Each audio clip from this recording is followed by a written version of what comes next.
ギブンテンスミックス特装版。10年後の彼らに胸が熱くなりました。このチャンネルは BL の話ができる友達がいない私の備忘録です。チャンネル登録をして皆さんの好きも教えてくださると嬉しいです。こんにちは、K です。劇場版ギブン海へを見てから1年が過ぎました。感動を思わず動画にしてから後日談の連載が始まったのを知っていましたが、私は連載を追わずに1冊にまとまるのを待っていました。すでに読んだという方、10年後の彼らを見られて楽しかったという方はぜひいいねで思いを共有してくださると嬉しいです。皆さんの感想もぜひコメント欄で教えてください。先日発売された彼らの10年後を描いたテンスミックスが手元に届いて、すでに何周したか分かりません。当初は電子で買うつもりだったのが DVD 付き特装版が発売されるとのことで、即予約して手元に届くのを楽しみに待っていました。皆さんは読みましたか？どうでしたか？連載を追っていた方もいらっしゃるでしょう。最近 D アニメストアにも海へが入ったので改めて楽しんでいる方も多いのではないでしょうか。私の場合 BL は広く浅くなのでギブンも全てを追っていたわけではないのですが、大好きな作品なので少し振り返ってみたいと思います。私がギブンを知ったのは得意の BLCD からです。当時はほぼ漫画を読んでいなかったので、たまたま知ったドラマ CD をキャスト買いしたところから入って完全にはまりました。声優好きとしてはお気に入りの声優さんがずらっと並んでいて、 CD 版のキャストもなかなかやばいです。こうして見ると好きが詰まった CD なので今でも聞き返します。アニメ化された時にキャストがガラッと変わってまた違った良さがあってやばいと思ったのと、アニメ版の音楽が良すぎてこれはもう言うまでもないですね。ゆるーく追っていたので、まずはドラマ CD で5巻まで、その後アニメ版は配信サイトで一気見しました。最初の劇場版は CD の5巻と同じところまでだったので、その後はしばらく離れていたのですが、原作が9巻で完結するという情報を知って9巻が発売されたタイミングで全9巻をまとめ買いしたという。それから劇場版2部作の発表には大歓喜でしたよね。若かりし頃ライブハウス通いをしていた私としては、バンドにまつわる BL というだけでもう熱い、ハマるには十分な作品でした。ヒイラギミックスで生まれて初めてスクリーンでアニメを見るという体験をしまして、もちろん海へも見に行きました。海へは円盤や配信を待ちきれないと思い、もう一度見に行きました。動画にした時の新宿バルト9と2度目は上野の東宝シネマズで、上野山が C のサポートでユキが残した曲を完成させてライブシーンで披露した時は込み上げてくるものがありましたよね。鳥肌でした。めちゃくちゃ良かった。テンスミックスの発売前にこれまでのアニメ版を一通り見返してしまったという。発売日、朝一で郵便局の方が届けてくれました。後ろ髪を引かれながら仕事へ。帰宅後のお楽しみ。9巻の終わり、劇場版海への終わりは本当にこれで終わってしまうのと少しもやっとして、まだまだ続いてほしいと思っていたところ、番外編として10年後の彼らの様子が連載されるというではありませんか。もちろんこの10年間に何があったのか、もっと掘り下げてほしいエピソードがたくさんありますが、少しだけでも覗き見できた気分でとても楽しめました。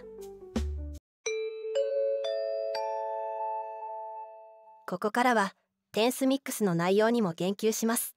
がっつりネタバレしても良いでしょうか。内容を知りたくない方はここでストップしてください。 DVD 付き特装版を買って読むためには電子版も購入。すべてのコマが楽しくて愛おしい。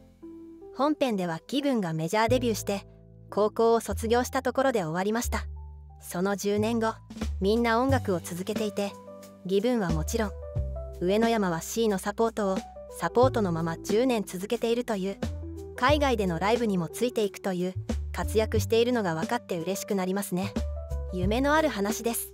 柊はタレントとしてバラエティ番組に出演したり、意外なことに静澄が俳優として映画に出演しているという。狂気的な犯人役やホラー映画のような作品に出ている様子。上野山と真冬は一緒に暮らしていて、2人で毛玉を飼っているという。この毛玉、フルネームは毛玉2世。初代毛玉は2人で見送ったというエピソードに泣きそうになってしまいました。同じマンションの上の階に C の2人も住んでいて、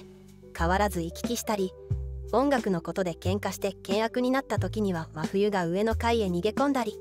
仲良くやっている日常が見ていて楽しくなりました。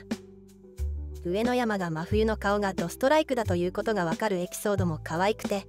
大好きが続いている様子にほっこりします。公開されているビジュアルですが、こうした日常のシーンを切り取った様子も嬉しいですね。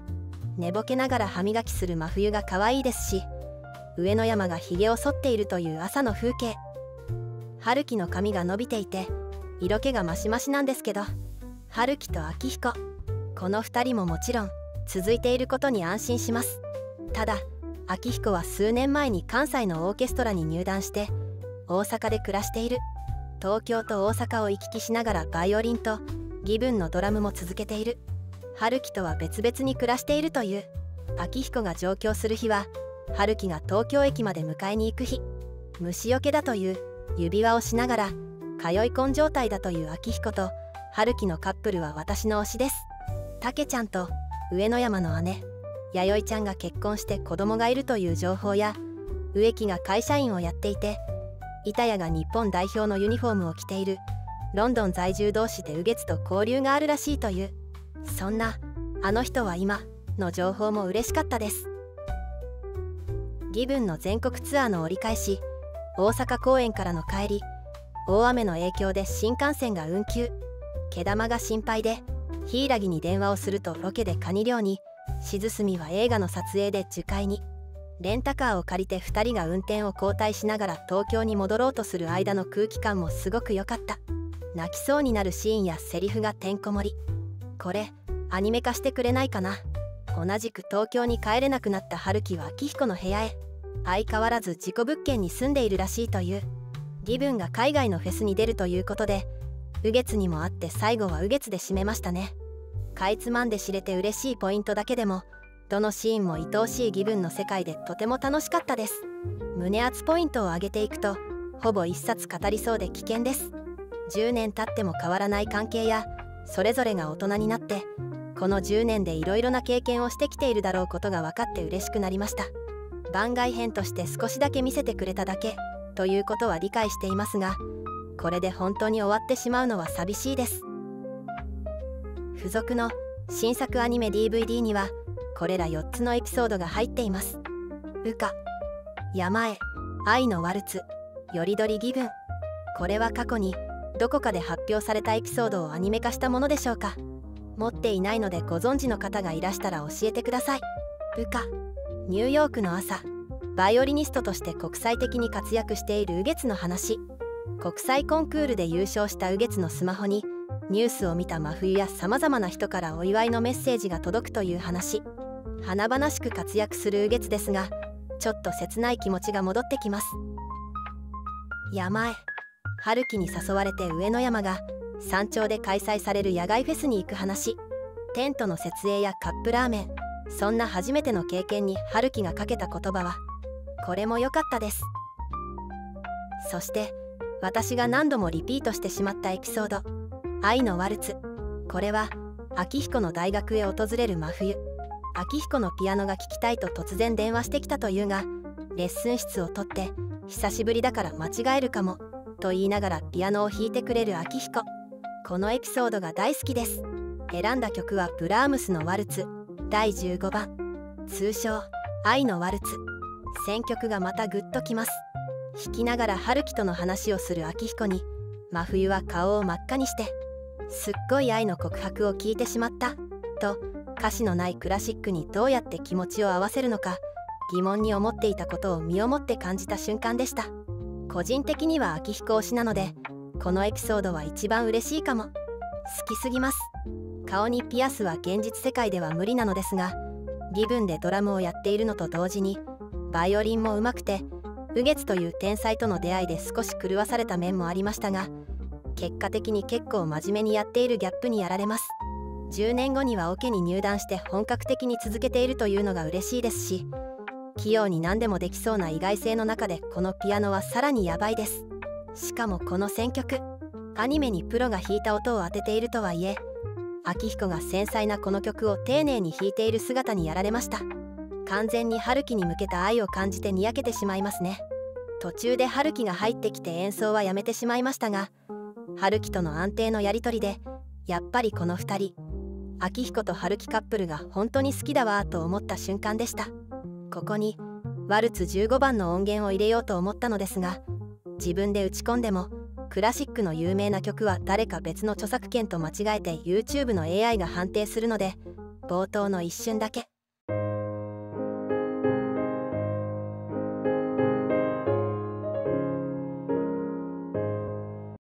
続きはこの動画の終了画面の愛のワルツをクリックしていただくか、概要欄に貼っておきます。もしくは検索していただくといろいろな方の演奏動画が上がっているので、興味のある方は聞いてみてください。最後はよりどり義文。さらに短いエピソード。上野山たちの高校に代々受け継がれる自転車の話。春樹がヘアアレンジ動画などに出ている美容師の花岡の SNS を見て、明彦が行きたいと言い出す話。